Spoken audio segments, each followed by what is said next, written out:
course, there are a lot more than 4, but because specifically about what we're going to be talking about, I decided to limit it to just these 4 things. So after each topic, we're going to have a discussion about it. Basically, we're going to get initial reactions. So please share your initial reactions in the chat. That way we can read over them. And also, we're going to open up to discussion between everybody, as well as me posting some discussion questions about those specific topics. And at the end, we're going to go over action skills to help normalize mental health in the Black community that you guys can do, as well as everybody else can do. So that way we can work towards overcoming, again, that stress, trauma, and drama. All right, so here we go. All right, so first things first, where did mental health start in the Black community?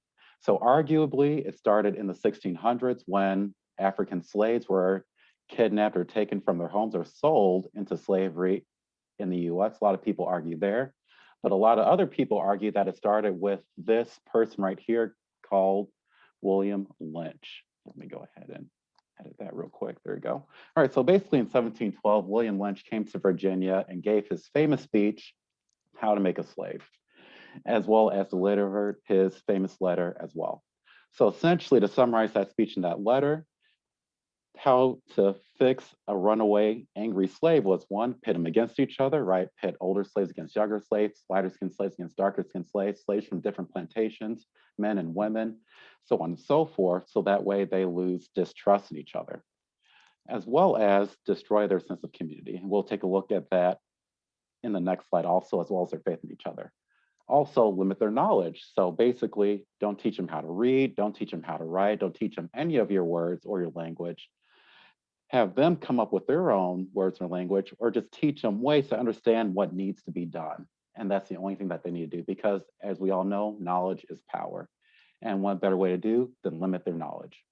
And lastly, integrate superior DNA, aka the DNA of the slave masters, as well as slave owners, into the different slaves, and that further cause a divide and rift between them to keep them pitted against each other. And what did that look like? So basically in this slide, you can see that this was a similar method they used to break wild horses, right? So to the men, right, they were broken physically, mentally, emotionally to be dependent.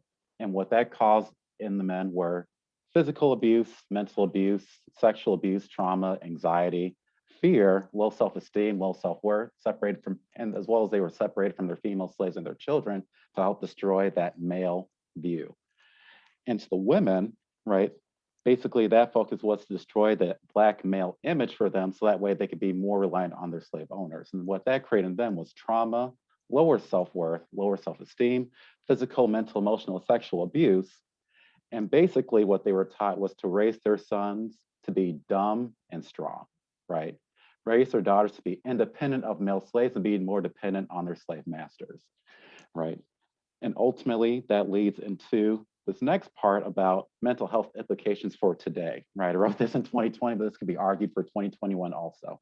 A lot of these things created what are now known as negative stereotypes for Black Americans, which the mental health implications are really incredible here. Low self-worth, low self-esteem, and by incredible, I don't mean good, by incredible, I mean this is still happening today, as well as what's called that self-fulfilling prophecy. And a lot of people recognize that from the prison, from the school to prison pipeline, or basically self-fulfilling prophecy being, if you get told that enough, eventually you will become that.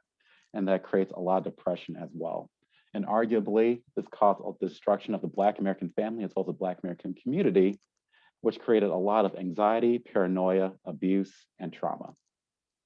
So first, let's take a, oops, didn't mean to do that yet. So first, I'm going to open it up to people to share their initial reaction. So their initial reaction can be thoughts, emotions, or any behaviors that you notice yourself doing after hearing this information before we get into discussion questions.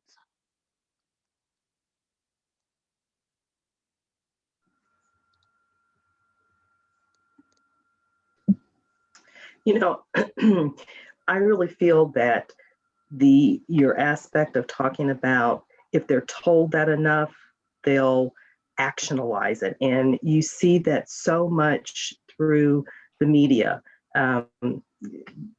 They talk so much about, they'll highlight the negative stereotypical things of Black males, Black females, especially Black males. And especially before, this past summer when there was such a focus on BLM, but, every night, every day, the stereotypical news stories and not the highlights of those that are moving forward, who are owning their own businesses, who are going to college, but very much focus on those negative aspects. So I really believe if you're, your point of if you're told it enough, it becomes actionalized. Right, 100%. Anyone else want to share their initial reactions before we get into? I'll just add to it. Like you said, that socialization of individuals. I see a couple of my students who are on the Zoom session today, and we're learning about socialization this week, and just even with white children, a teacher who did the blue-eyed, brown-eyed experiment and taught them that one eye color was superior than the other. And these were white children during the 60s, but they believed her because it was somebody who was in authority over them. And they believed that that one eye color was more superior than the other. And then you could see the results in their educational outcomes based on her telling them they were inferior, that they weren't as smart. And it's the same thing. They do the experiments with the Black doll versus the white doll. And, and kids, Black children will say that the white doll is more beautiful based on what they see in the media, based on what they're told. And so if you tell someone something enough, they will tend to believe it and lose all self-esteem. And like you said, become more reliant and dependent. So it's something how anyone could be socialized in that way, regardless of the color, if someone who had the authority over their lives instilled that in them. All right. Appreciate that. Thank you very much. Corsair, we had Carol commented in the chat. She said, I see a lot of depression in the Black community and therapy looked at negatively. Oh, yeah. And that's something we're going to get more into later on in the presentation, but that's great to bring up. And so now I want to get into, do you notice any similarities based off of William Lynch's How to Create a Slave versus negative stereotypes that you see in Black Americans now?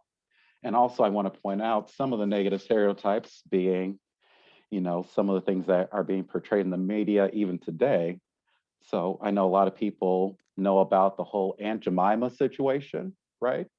That was actually created from the mammy stereotype that white Americans made about Black Americans, right? The overweight, unattractive Black female whose job was to have kids, take care of those kids, as well as take care of her master's kids, right? Or even about Black men with the Sambo or the Mandingo stereotype that's been combined with the brute and savage stereotype of Black men are idiots, right? They're just animals that are looking to terrorize white females, right? They really don't know any better. They're lazy, they're irresponsible, and they're only good for one thing and one thing only, right? So after hearing that, what are your initial reactions, or even did you know about those stereotypes?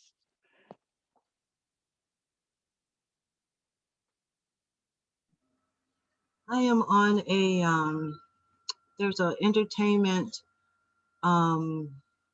message board that I frequent. And there was a post about the Popeyes chicken commercial, where the guy walks in the door and he goes, I got Popeyes. And people are just up in arms about this commercial because they're tired of seeing Black people singing about chicken. And I'll be honest, I didn't get that when I first saw the commercial, but as I thought about it a little bit further, I could see where the upset would be. And there was a similar commercial, I never saw it. I think it was Mary J. Blige was singing about chicken. I think it was for Burger King or something, and people were up in arms about that as well. So Black people and chicken, yeah. Right, and even to add on to that, Black people and watermelon, that's a negative stereotype that's created by white Americans also. Don't forget about the watermelon. Right, a lot of people don't know that after slavery, that was the main thing Black Americans grew to help make money for themselves. So white Americans back at that time used that to negatively stereotype Black Americans, to destroy that for them. And don't they make fun of them for like Kool-Aid or something like that? Yeah. Yeah, right. I have I something think, to say about a stereotype. Carol, then I know Christine, you had your hand up also. So Carol, go ahead, and Christine, go ahead. One of the stereotypes that you were talking about that William did was putting like the dark skin against lighter skin after integrating the DNA, and was saying that Aunt Jemima's like saying that she's not attractive and she's darker skin as well. And I see that a lot being pushed on our community and kind of still putting people against each other. Right, exactly. And that gets into other stereotypes for Black American women called the Jezebel, right? The more Eastern or European looking Black American with lighter skin, longer, straight hair, things over sexualized also. So yeah, definitely. And then Christine, you're going to say something. Yeah, it's right along the lines of what we're speaking about. And it's the stereotype about the angry Black woman. And so many of us, especially in professional settings, I know I find myself working overtime to be seen as like a peacemaker and, drama free, because I don't want to be viewed as, the opposite of that. I don't want to fit that. I have that fear of fitting that stereotype. So, and it shouldn't be that way. We should be able to advocate for ourselves, even if that means I may come across as maybe stronger, not necessarily aggressive, but stronger in my delivery. I shouldn't have that fear, but unfortunately, sometimes that does exist. Oh yeah, 100%. And arguably it came from these stereotypes that were created, right? Because back then women were separated from men. So they had to be the strong, independent people to take care of their family, right? And then white Americans at the time back then used that to essentially destroy the Black female image. Yeah, exactly. You shouldn't have to be ashamed of it, because ultimately, if that's what you need to do, that's what you need to do. And there's no negative connotation, no negative stereotype to it, but it's just you surviving in this world. 100%. I appreciate that. Yeah. And there's a comment in the chat from Carol. She said, I agree with her. It makes it hard to stand up for ourselves. Yep, and I agree. I'll share a personal anecdote along those same lines, like you were mentioning about this myth of the angry Black woman and having to try to circumvent, that perception of ourselves. But my husband, the same kind of thing with the angry Black man or trying to be a predator to white women. He works as a bartender at a local establishment, and a white woman came in with her 2 little girls, and he's the only one there during the daytime. So he's a daytime bartender. He was like, I'd be happy to help you and so forth. And she was like, I would like a different, person to help me.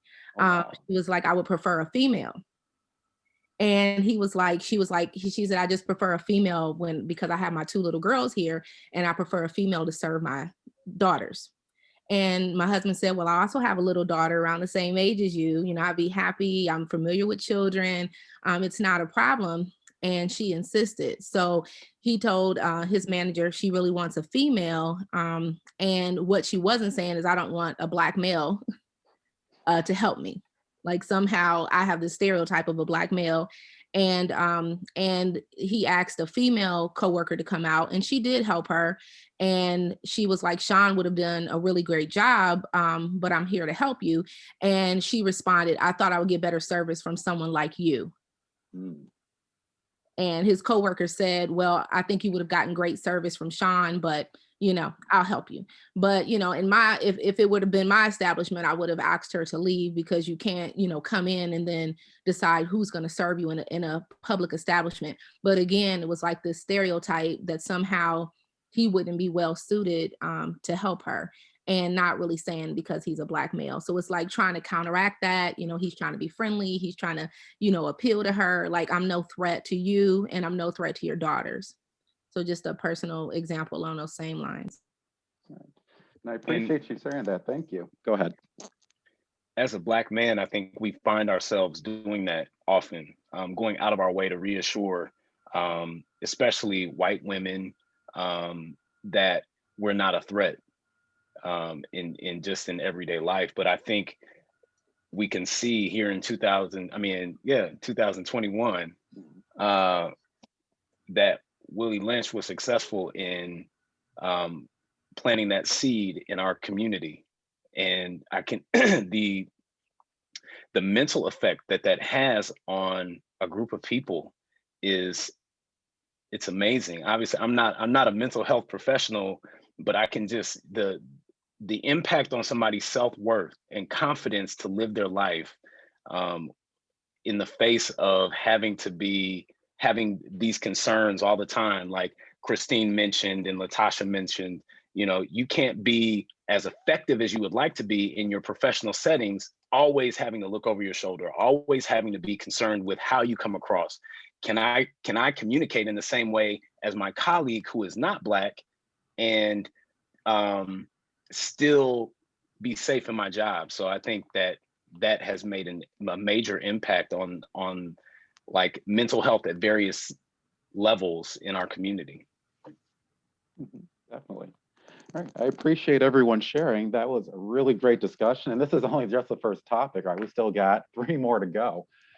So ultimately, you're going to notice these similarities from way back when up until now to see, did things really change? Or some things still the same as they were back then? All right, so let's go on to the next topic. All right, so now the next topic is the actual mental health in the Black community. So basically, in the 1700s, it was argued that slaves and Black Americans did not have any mental health disorders. And I'm going to go a little bit out of order here, but basically, the first point you see here, John Galt, a famous physician that worked at Williamsburg, Virginia, created the immunity hypothesis, which basically said that Black slaves did not have mental health disorders because they did not own property, engage in commerce, or participate in civil affairs such as voting or holding office. Right, I want you to really pay attention to that date because ultimately it lasted all the way up till 1848, and some even argued even later than that, right? What happened in 1776, right? The Civil War, where supposedly Black slaves were freed, but as we all know, slavery didn't end in 1776, right? It ended, and I'm sure someone's going to correct me, but Juneteenth, I believe it was, yeah, 1848 or 1843, one of those two. But ultimately, after the Civil War, when we're supposedly freed, we were still being held in this regard, right? And I'm going to go back to the first point. So a lot of things that Black Americans were quote unquote diagnosed with at the time were the following. First, negritude, right? The desire of Black slaves to become white. Drapetomania, a condition that caused Black slaves to flee the plantation. And of course, it was usually accompanied by lesions. Of course, we know where those came from, whippings and punishments and beatings and things like that, as well as this Asia Ethiopia, a condition that caused dullness and lethargy, which was later known as depression. Right, and it was very interesting to these people because they're like, why were slaves trying to run away? Why did they have this? They were happy being slaves, which we all know that wasn't the case. And then of course, after the Civil War, around 4 million slaves across the South were freed, but that did not help improve the attitudes about treatment for African Americans or Black Americans at the time with mental illness. Again, things were not good. And as you see in the next point, it was even argued that freedom made African Americans and Black Americans worse, right? Because they were getting worse mentally, there was increase in sexual promiscuity, as well as increase in crimes. But as we see in the next point, it was due to lack of money, low SCS, poverty levels, lack of land, lack of knowledge how to take care of themselves, and other things along that line, right? They were still doing what they were used to. Black American women were used as cattle. They were used for breeding. They were used to make more to continue the work, right? They still had the image of the Black American male destroyed in their minds. They did not trust them, right? On top of that, they were not given land like they were promised. They were not given money like they were promised. They were not able to take care of themselves, which resulted in them doing whatever they needed to do or could do or knew how to do to survive. And a lot of times, a lot of slaves went back to their slave owners because they did not know how to function in this new freedom that they had. quote unquote, right? And to push it more off into the 1920s, there was a lot of fear, right? And as you could see here on the poster on the right side, 3,436 people were lynched in between 1889 and 1922. In 4 years, between 1918 and 1921, 28 people were publicly burned by American mobs, right? Basically, back then, if you were a Black American, you could get killed for pretty much existing, right? Beating and lynchings were high, segregation was still there. People who did seek out treatment were misdiagnosed, right? Basically told that, oh, what you are experiencing isn't real. So they were diagnosed with psychosis, right? Delusional disorder. Basically, you're just making stuff up instead of the mood disorders like they properly had. And on top of all that, women giving birth to children had really bad postpartum depression, right? Especially for Black American females due to their low SES and disruption of family systems. And the big thing that people don't realize was that the welfare system that was introduced in 1930 had a big hand in this also. Basically, you had to be a single Black female, right? No male in the mix, or else you would lose that funding that the government was giving you if you were getting funding at all, right? And that caused a big disruption in the Black family system back then. Some even argue up until this day. And then also that caused people to not trust mental health clinicians, mental health physicians, psychiatrists, psychologists, so on and so forth, and caused them to go more into their community, right? So they were going to church more, they're giving their problems to God, but what they didn't realize is that they had nowhere to put their pent up emotions, right? I'm a big Christian. I believe in giving things to God. Also, I believe that you have to work through those emotions also, because ultimately, if you give things to God and you're still angry, there's something else there that needs to be worked through. That brings us to the mental health implications today. And I know I've taken a little bit more time than I thought I would with this portion, so I apologize. So first, distrust in the mental health system. So basically, I pulled out an interesting quote that said, how could a racist diagnose me as clinically sane, right? That caused a lot of anxiety. Again, you could get killed for anything. If you go to a white clinician, especially when we learn more about the prison systems and the mental health asylums, you can get locked up for that as well. It caused a lot of paranoia, anger, and depression, as well as a lack of trust in the mental health professionals and other professionals, which again, caused a lot of depression, right? Because you had nowhere to go, anxiety and paranoia. If I talk to this person, what will happen to me? Low self-esteem, because now I'm basically less than, low self-worth, as well as a lack of resilience. And I'll get to that lack of resilience a little bit more when we get to the discussion questions, excuse me.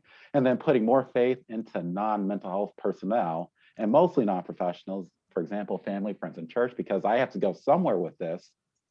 But even though I go to these people with it, I'm getting out, I have no way of processing through it or working through it. So then I get it out, then it comes back in. Because if I don't process through it, it just stays there, right? So now I'm gonna stop sharing my screen real quick and get into the discussion portion for this part, saying your initial reactions and what similarities do you notice from back then up until now?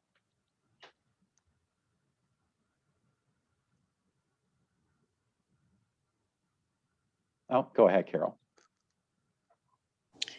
I see this a lot with the older people in my family, like my grandmother and some of my aunts. They don't really want to go to counseling. They feel like that's for crazy people and that it's not just for you to work through your issues, you know, and something just to get through things. Like and even someone I know personally, they have lost a lot of family members and their family didn't know how to get them through it because they were so young. So they're still having issues with that and they're in their 30s. Mm-hmm. Yep, definitely. I appreciate that. Yep, that's true. A lot of people still carry this image of mental health, rightfully so, because that's what happened to them in the past. So unfortunately, that's causing a lot of, I don't want to say problems, but basically a lot of distrust in mental health professionals today. You also see this, not just mental health, but you can really see how this has really impacted African Americans' distrust of the medical profession, aligned with other things that happened where they were trying, running us under different tests and things like that, injecting us with things to determine what impact it had on us, the whole syphilis. We all know those stories, but you can see from early on how the medical profession used us, and that distrust just has continued through today. 100%. And I appreciate you bringing that up, because that's something we're going to be talking about later on also, medical mental health in the Black community. But yeah, I appreciate it. Thank you for bringing that up. Right. Anyone else before I get into, well, we're gonna have time for one discussion question. I have to move on to the next topic, but anybody else want to share their initial reactions?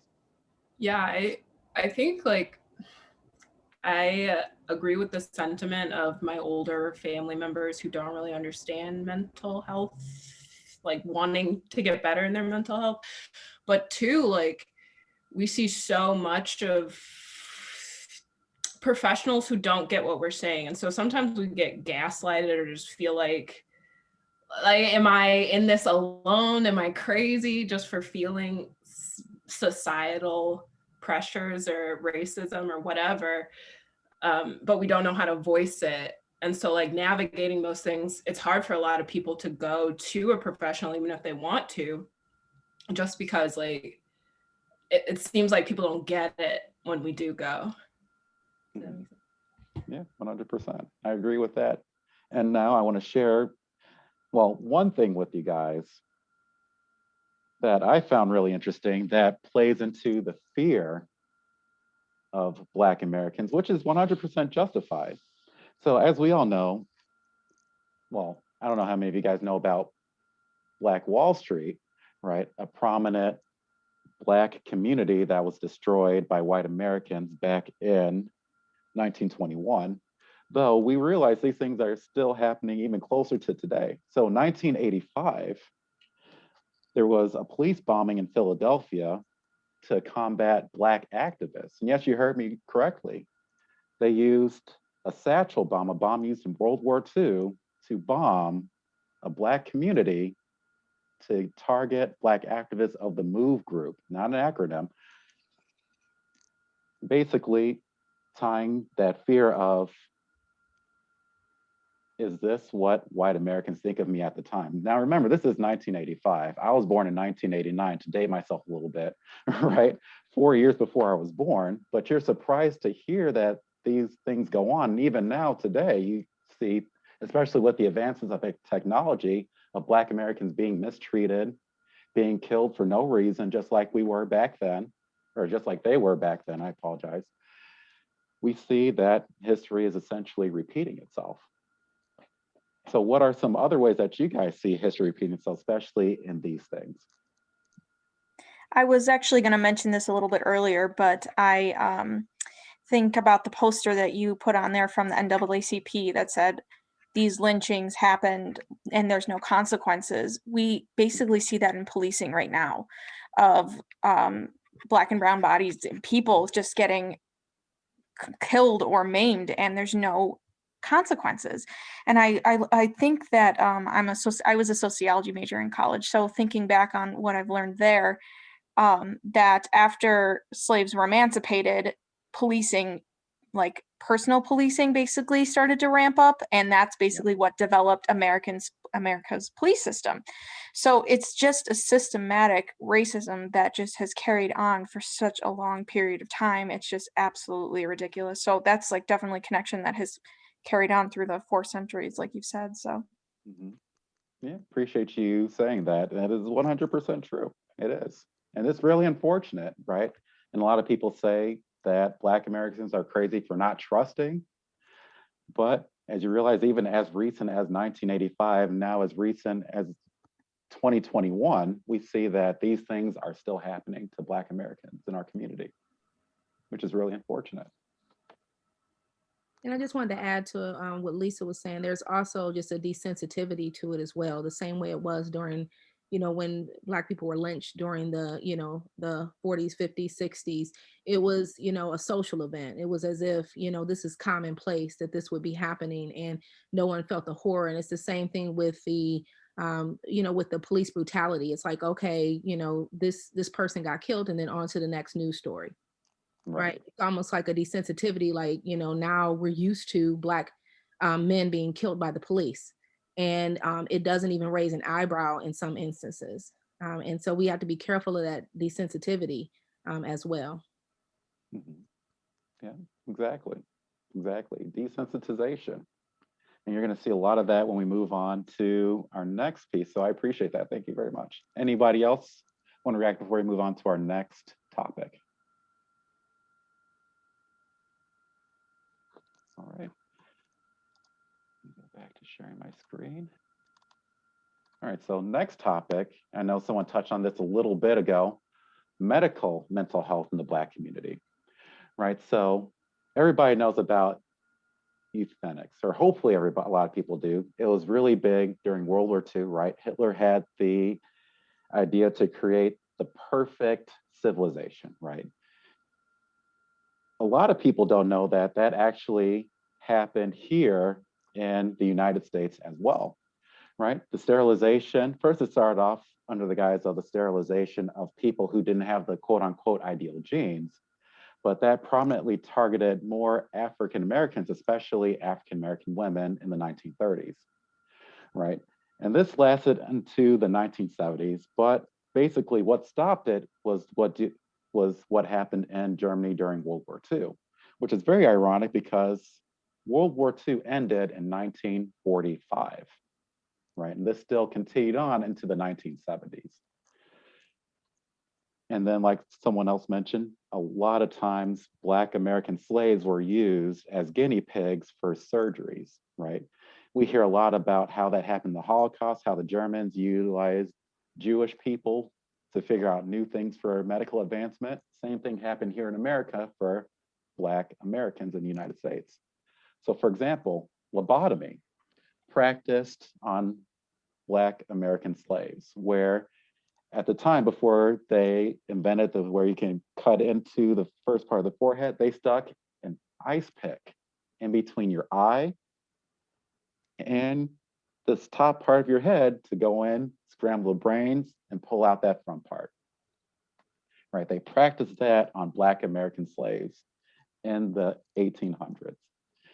And it was actually used against Black Americans to quote unquote fix the urban uprising and violence in the inner cities. But as we know what happened during that time, civil rights movements to stop segregation as well as police brutality.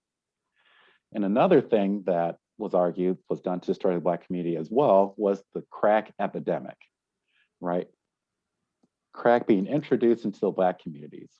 A lot of Black Americans use that to self-medicate. A lot of things we see in substance use counseling, right? Due to the distrust in the healthcare system, they took matters into their own hands to do whatever they could to feel better about themselves and the situation that they were in, which is very unfortunate.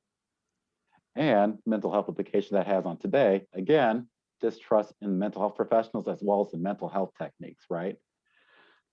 I rather self-medicate with drugs than be labeled as crazy. I rather be self-medicate with drugs than have my brain being scooped out, right? Or be over-medicated by a psychiatrist, right? I don't trust those people because again, those people are racist, or those people, and now in these cases, were taught by racists. So I don't trust those people because they might have another agenda against me. And that caused a lot of paranoia, caused a lot of anxiety, and it caused a lot of fear, as well as a lot of PTSD from any prior mistreatment of Black Americans while in treatment for both medical and mental health. All right, so I'm gonna stop sharing my screen right there. And that brings me back to the topic I had mentioned earlier. How can someone treat me if they think of me as less than, right? How can someone treat me if in their eyes, I'm just a second class or even lower than a second class citizen, right? How can I trust someone with my medical condition or even my mental health when they could use me for experimentation for whatever God knows that they have, or essentially to put me away? So I want to open up to you guys for a discussion about that, as well as initial reactions.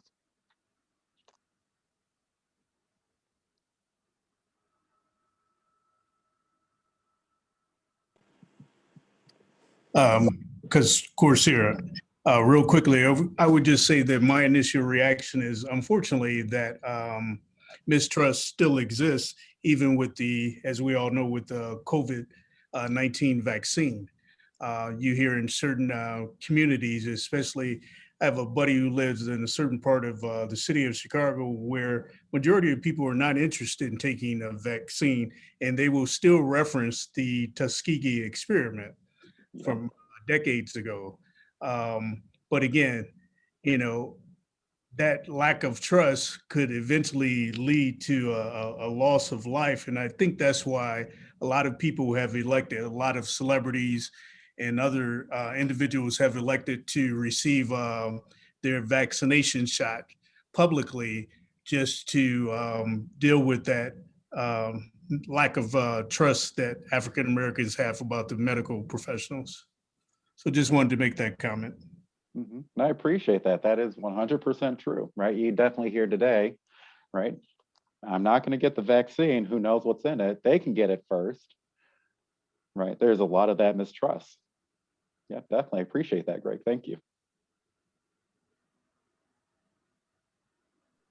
Oh, yep. And then in the chat, I recently saw a feature on PBS about unauthorized sterilization of Black women in the prison system. Yep, that definitely happened, which is really unfortunate. And we're even seeing that with some of the immigrants that were being held at the border. Wasn't that happening to some of the Mexican women at the border, unauthorized sterilizations? And so, you know, it's a different day, same tricks. Mm-hmm. Yeah. You know, the same things that they're implementing on people.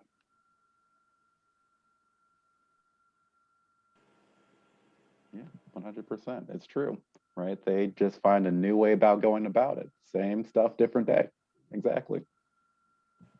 And also going off of Dr. Robinson, specifically in the medical field, there are a lot of Black and Brown communities that don't have access to any sort of hospital or doctor care in their area.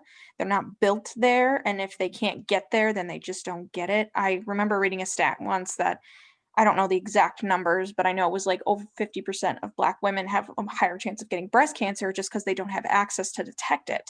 And it may go along with the antitrust of it as well, but if you can't get there, how can you build a trust with it? And it's the purposefully of systematic racism of they're not going to build them there. They don't see any value, or society doesn't see, you know what I mean? Like society doesn't see value in these Black and brown individuals. And it's just that type of lack of trust just builds from then on, and it's generational. So Yep. I think that was interesting to think about. Even just placement of hospitals for people to access is very low. I appreciate that. That is 100% true. Thank you for that. And I think it's just important to add that racism, that systemic racism, is still embedded in our medical and healthcare systems. And a lot of research has shown that regardless of socioeconomic status, that Black women, their babies are most likely to die in gestation than any other race, just because they're not believed when they say that they have complications, or they're not checked for some of the same things that other races are checked for in terms of complications. And so because that racism is so embedded, then there's just a lack of distrust in the medical system in general. But there are not enough Black healthcare providers for Black people to just go to a Black physician or Black dentist or whatever the case may be. But there is a general distrust, throughout Black communities of the medical profession. Yeah, exactly. Yeah, absolutely. I actually unmuted myself to say that about the studies of how Black women, how we're treated in the medical setting. A lot of times we're not believed. I have 3 children. My last son is, or my last baby is 3, and I remember having just a very odd experience when it came to even like my pain management in the hospital, depending on who my nurse was, and just even talking with some of my friends and other women of color, and how that's not a unique experience. And that's really, really sad. That even though I have insurance, I have, we're just never, we're always striving to be more to prove ourselves at an extra level that, you know, white people don't really necessarily understand. Mhm. Right, exactly. And I know Lisa mentioned in the chat, Serena Williams almost died after the birth of her daughter because her doctors did not believe her, describing her pain and belief that something was not right, which is true. That was going to be my, well, not specifically Serena Williams, but that was going to be my discussion topic about how, unfortunately, medical professionals and even mental health professionals, they were taught, and as recent as 2016, right, we're taught that one, Black Americans had a higher pain tolerance or did not feel as much pain as white Americans, that they would exacerbate their symptoms, unfortunately, to get more medicine. It's just unbelievable. All right, Carol, then Denise, and then we got to move on to the next topic. I have dealt with that as well. I went to one doctor and she said, no, you don't need to be tested for that. You're fine. You seem fine. Even though I was giving her the symptoms that matched because I looked it up. And what I had to do, because I heard from my hairdresser, she's African American as well, that she had an issue with, I don't know if it was a thyroid, it was something in her stomach and it went undiagnosed and she had to go to different doctors until she finally got it taken care of. So that's why what I did was I listened to what her advice was and went to 2 other doctors. And the third one finally said, you do have this and here, this is how we can help you. Mhm. Yeah. All right, Denise. A couple things. There was a doctor very recently, a couple of months ago, who died of COVID, I believe. The doctors did not believe that the doctors did not believe her when she talked about the symptoms that she had, and they sent her home. I don't know what happened with that story. It kind of disappeared. I wish I could remember her name. But she was in fact a doctor.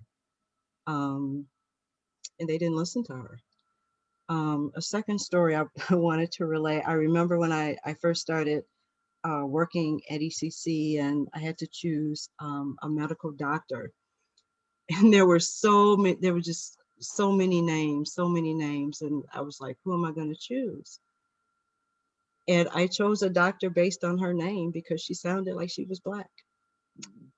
And it was not a decision that I regret. She's a wonderful physician. It was probably the best decision I've one of the better decisions that I made, because I trust her. So Yeah, that's and important. it is important. Mm-hmm. Definitely. And that's the reality for a lot of Black Americans today. Mm-hmm. Right. You got to do what you have to do to make sure you're safe and make sure you're taken care of. Mm-hmm. Right. I appreciate that.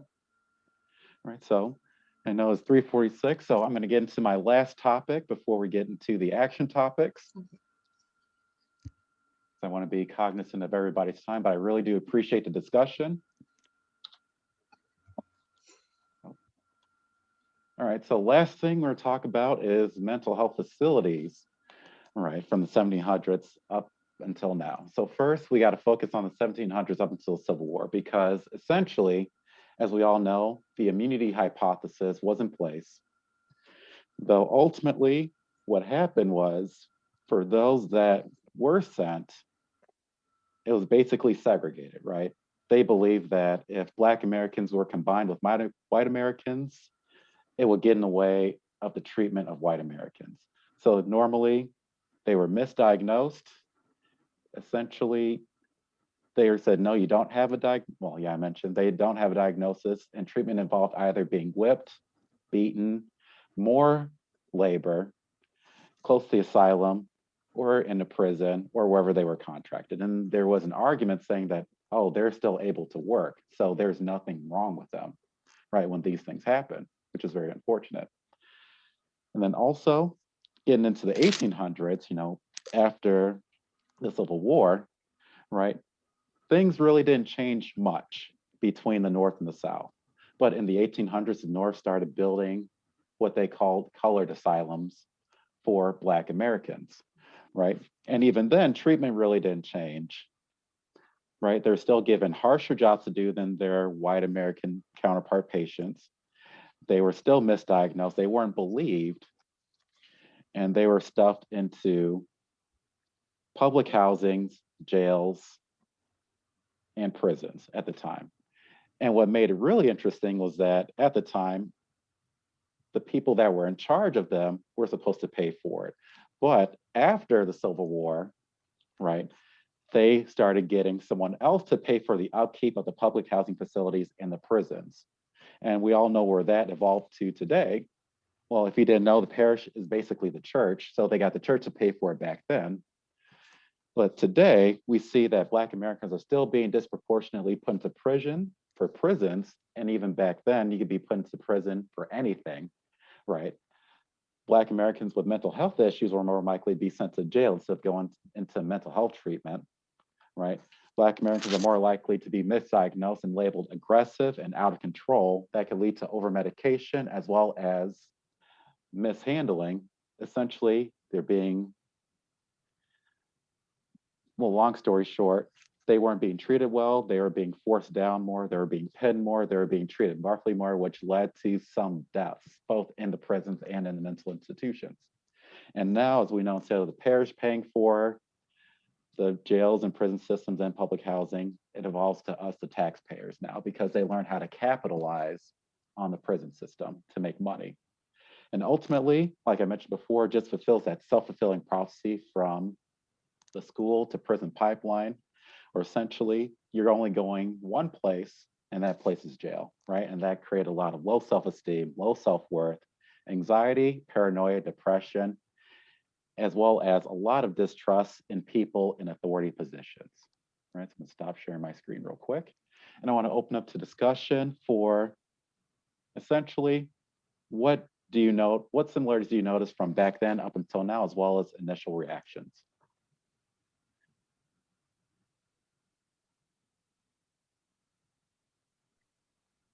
Just thinking along the same lines, we were talking about police brutality. That's one of the issues they've been talking about in terms of training that police officers need. They need training on when they encounter someone with a mental health crisis. And there have been a couple of instances where Black men have been killed when their family called 911. Their families reached out and said, you know, our relative is having a mental health breakdown. Please don't shoot him. Please come with some help.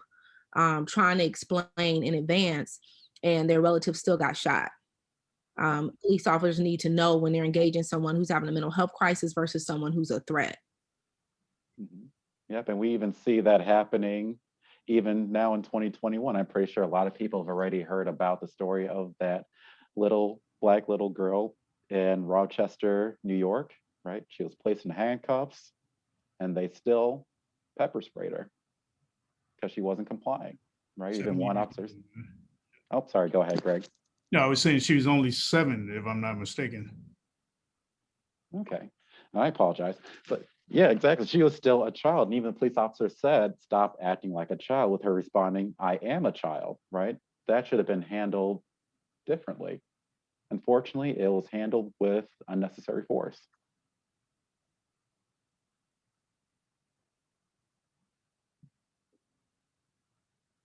Right. Any other reactions?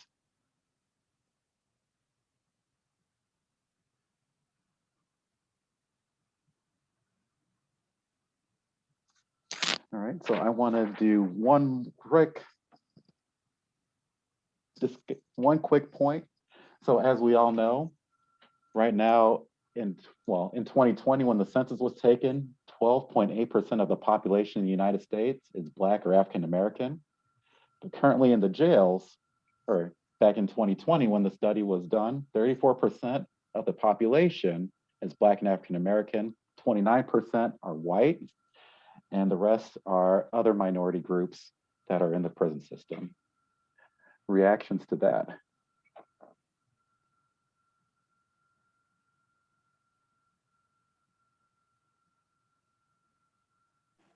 You know, honestly, it's just sorrow. You know, it I think of family members who never really had a chance just because they didn't get the help that they needed, and so many of our brothers and sisters are just, you know, languishing away in incarcerated. And it's just devastating because we know that the mental health treatment is, close to non-existent in so many of the jails and prisons. And so they're not getting help. And, I was listening to something recently about when the isolation techniques that they use. I mean, that just makes the situation worse. So it just really makes me sad. It just makes me so devastated thinking about this, it's really a pandemic of it's continued slavery almost of our people. Exactly. And I mean, everything that you've been talking about, it just gets me angry because it's really unfair. And I can really relate because I'm not African American, but I kind of can because I'm Hispanic, and they're like being unfair to all the immigrants and the Hispanic culture. Mhm.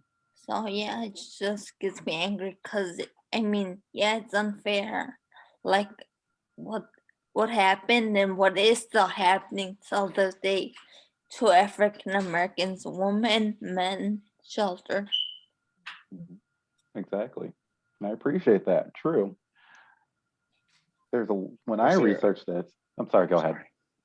No, I'm sorry. Go ahead. I don't want to No, I was interrupt just going to say real quick, when I was researching this, I felt a lot of emotions as well, a lot of negative emotions, though ultimately, right, as we're going to go over in our action steps, we got to use those emotions constructively, right, and not destructively, because that's the only way change will come about. But sorry, go ahead, Eric, you're going to say something. Yeah, I'm not usually the guy to bring up anything political, but the only thing I will say is President Biden was a major contributor to the increase in the arrests and the explosion of the prison population.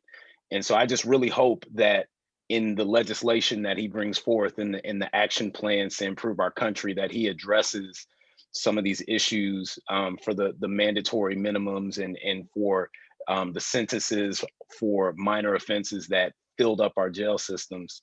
That's when I think about the sorrow and the anger that many of us feel.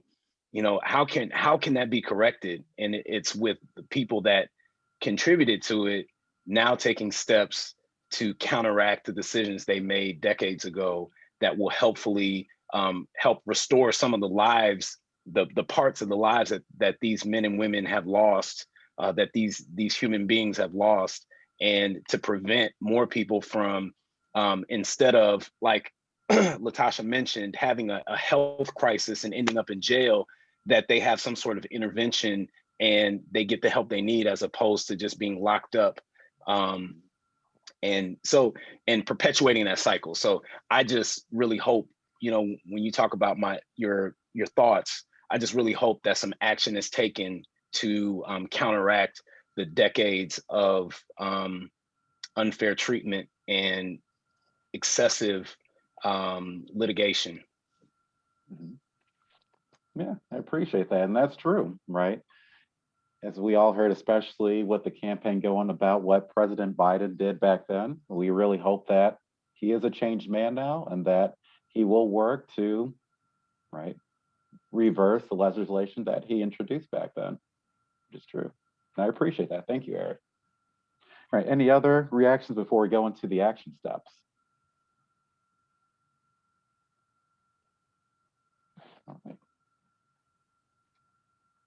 All right, so with these action steps, they're going to focus on one specific thing, right?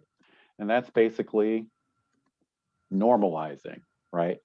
We have to normalize these things for things to change.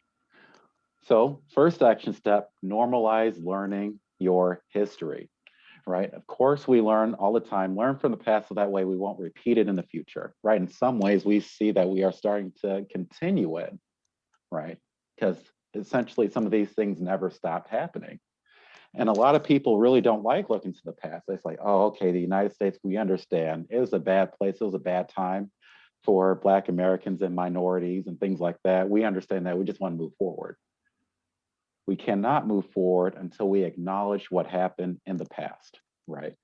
That's not to say that we're making people feel guilty about it. We're not putting shame or blame on anybody. We're saying we want to learn, we want you guys to learn that this happened so that way it doesn't happen again. And again, like I mentioned, also, we got to utilize our emotions constructively, because when we learn about our history, we're going to feel a certain type of way, right? We're going to feel negative. We're going to feel bad, right?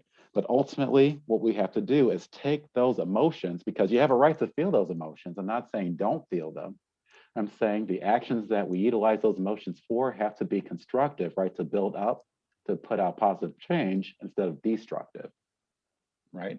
And also, when you go about learning your history, don't go in with negative assumptions and expectations. Don't go in with, oh man, this is going to be horrible. Go in with a sense to learn and to understand, because ultimately, when we learn and understand what happened, we can take preventive measures to make sure that it doesn't happen again, right? We could take preventive measures to make sure that it stops in the future, right? So that's the first thing, normalize learning your history.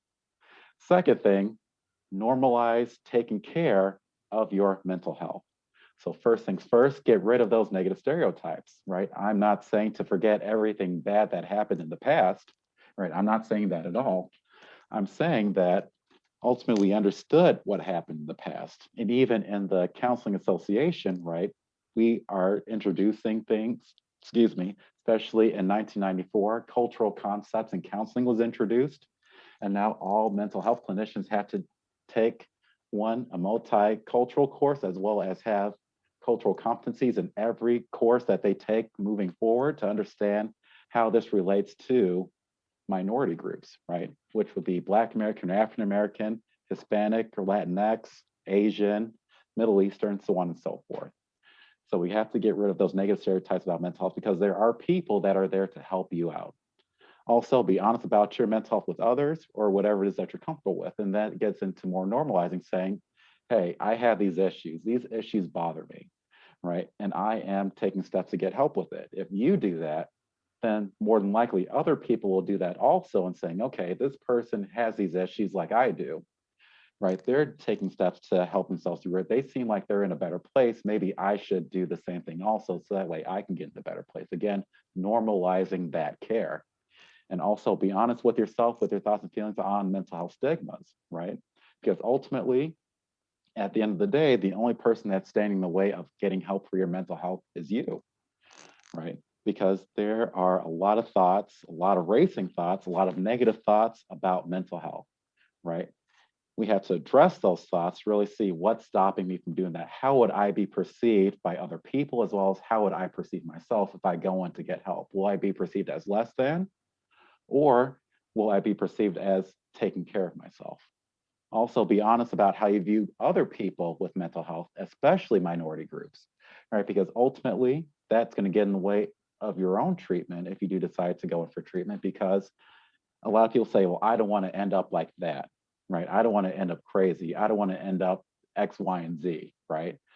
Ultimately, that's not what's going to happen, right? Because ultimately, if you're taking care of yourself, good things will come out of it. And then, of course, the last point, take care of yourself. And remember, it is okay to not be okay, right? That's the first step, admitting that something's wrong. And then the second step is doing things to take care of yourself. And some of those things I'll get into in a little bit. Next one, normalize getting to know people different from you, right? The reason why stereotypes, both positive and negative, exist is because of the lack of knowledge, right? The reason why people generalize and overgeneralize is because of lack of knowledge of other people. So first, help uncover and disprove your conscious and unconscious biases about other people, right? Don't always assume the negative, right? Because ultimately there are people there that are willing to learn as well as willing to help. And when we take the time to get to know those people, we see that one, they're not as different from us as we thought they were. And two, we see that, hey, we have more people in our corner than what we believe, right? Getting rid of that anxiety and getting rid of that paranoia, as well as getting rid of that depression by having more people on our side. Also, it gives you the chance to help disprove stereotypes, both quote unquote positive and negative, right? Because when people finally get to know you, they get to see, okay, You're not what I pictured in my head. You're actually this completely different person, right? And that helps break down barriers, right? That helps break down negative stereotypes, right? That helps break down negative perceptions to show that, hey, don't believe everything you see and hear on TV. Look to the individual and get to know the individual. And also that'll help avoid generalization over generalization, right? That'll help to get people to know you as a person, as well as help you to get to know people as that individual person as well. And that'll avoid all those generalizations and overgeneralizations. Also, for people that aren't at the point where they want to talk to a mental health professional, normalize talking to a professional, right? It doesn't have to be a mental health clinician. Again, do your research on different facilities. So like, for example, I know we have different clubs and organizations. I know Eric will be happy to have a conversation with you guys about these types of topics. Even at NIU, where I used to work, we had different resource centers, the African American Resource Center, the Asian American Resource Center, Latinx Hispanic Resource Center, PRISM, which is the LGBT Resource Center, things like that, to get all these feelings out, right? So that way they can help you with things that you are going through. Also, this can help you address your own biases and stereotypes with mental health with a professional, right? Because ultimately, we all know mental health works. Professional knows that you need to take care of your mental health, and they will help steer you in that direction, as well as address any questions or concerns that you may have that you don't feel comfortable with talking about with a mental health professional, right? We're building those connections. We're getting those supports, which is very important. Also, be honest with yourself, with your thoughts and feelings on mental health stigmas. I know I mentioned that a little bit ago, but this is very important because, again, the only thing that's stopping you from getting mental health is you, right? You got to take that first step. And if you have those things in your head that you're not honest with yourself about, then you're not going to be able to get treatment. Or if you are forced or pushed into treatment, you're not really going to buy into the process. And lastly, be honest about how you view people with mental health, especially minority groups. I know I mentioned that earlier, but again, this is a great way to talk with a professional about that, right? And saying, okay, here's how I view people. Is this the right way for me to view people? What am I missing? Because they may have more information, they may have more information for you that you do not have that can help you broaden your perspective on those different things. And lastly, when you are comfortable getting to that step, normalize talking to a mental health professional. So first, do your research. There are a lot of different mental health professionals out there. There are a lot of different mental health facilities out there that help with a wide variety of things. So I know it was mentioned earlier that one person chose a doctor because that doctor had a Black sounding name. If you're more comfortable talking to a Black professional, Black mental health professional, excuse me, right? Research, see who's out there. Get in contact with them. They have free consultations, right? Talk through those things. And again, which gets into the next step, address any questions or concerns you may have about therapy. I get that a lot with students. I got that a lot when I worked at NIU, and I got that a lot when I worked at Rosecrance in Rockford, right? There was a lot of distrust there, and I helped ease a lot of minds when I explained the process, what we would do, how we would do it. And ultimately, which went to the third point, we would go at their own pace, right? I'm not going to force you to go deep day one. I'm not even going to force you to go deep on day 100. I take it at your own pace of what you're comfortable with, which creates that therapeutic alliance, that therapeutic relationship to know that, hey, this is a place where you're safe. This is a place where you can talk to me about anything. This is a place where we can work through things at your own pace. I'm not going to force you in and out. I'm going to essentially help you at your own pace. And also call out any mistreatment when you're in mental health treatment, right? If you see something, say something, right? Like I always say to my clients, if I'm mistreating you in any way, if I say something that angers you, irritates you, so on and so forth, please let me know, because I would never know unless you told me, right? And if I'm mistreating you anyway, I always give them my supervisor's number saying, if you're uncomfortable talking about it with me, right, work your way up. Right, talk about it with my supervisor so that way they can address it with me if you're comfortable with that, right? Because ultimately, if you're being mistreated, healing is not going to happen, right? And also let the therapist know exactly what you want and need out of therapy, whether that's in the consultation beforehand or in the first session with the therapist. let them know exactly what you want out of therapy, right? Because that will help create that therapeutic plan for you to work through things if that's what you're there to do, or essentially help you get whatever it is that you want to get out of therapy, right? So if we normalize those action steps, we will help, people in the Black community receive more mental health. All right, and then some takeaway questions before I open it up to questions and any final comments that anybody wants to make, right? And again, to continue the conversation outside of this, right? Because again, that's important. We ought to continue that conversation. What made you feel uncomfortable with this conversation, right? What did you agree with? What did you disagree with?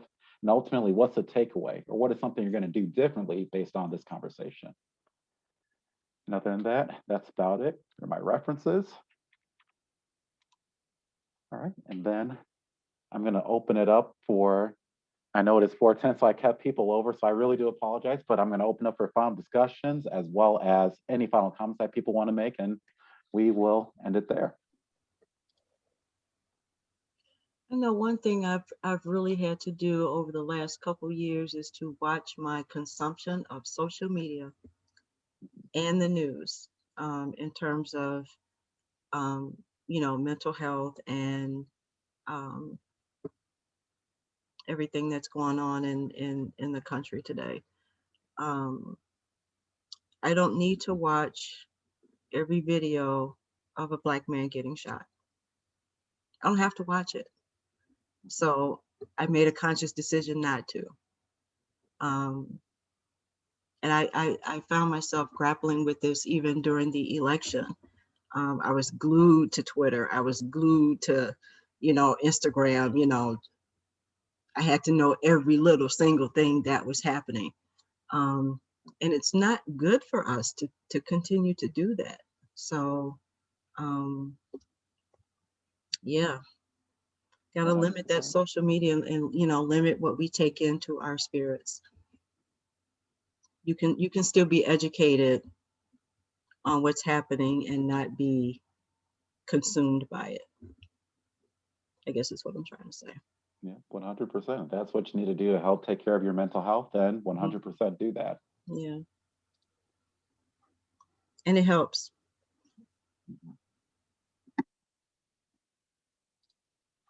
Hey, Corsair, as we wrap up, if anybody has any other comments or questions, feel free to jump out. I'm going to throw this up, or at least feel free to raise your hand, and we'll make sure that gets addressed before we leave. But I wanted to just share a couple things with you very quickly before we leave. Can everyone see my screen? Okay, cool. I just wanted to thank you for joining us, first of all. And then also let you know, coming up next Thursday will be our next event, which is another conversation. This time it's going to be a student-led town hall meeting on race. And Dr. Mia Hardy is taking the lead on this event, and it's going to be a great student panel and opportunity to really take on some important issues. And from what I heard, there's going to be zero punches pulled. So it's going to be a great opportunity to have respectful conversation about what's going on right now. And there'll probably be a little history that's dropped in there as well. So we invite you next Thursday at 2 p.m. To join us. Also, stay up to date with what's going on all month. If you didn't see the Everyone email, or maybe you did, but you are on social media, check out, the ECC pages, as the ECC page, and then Student Life as well on Facebook and Facebook and Instagram. And you can stay up to date. All of the links, you all are here, so I imagine you visited this page already, but continue to visit our Black History Month page for all the links for our events. And then one last thing, we have coming up in the middle of a month, the talent showcase. So if you're a student and or someone that would like to participate in our virtual talent showcase, we are looking for acts right now. And so I just threw a link to a sign up form for our virtual talent showcase. There's also information in the student portal under the announcements to give you more information, or you can reach out to Professor Dahan, and she can tell you more about the talent showcase and all the details. But we would love to have you audition, and it's going to be a great time. So that does it for what I want to share. Thank you all so much for being here. Does anyone else have any other questions or comments before we wrap up today's event?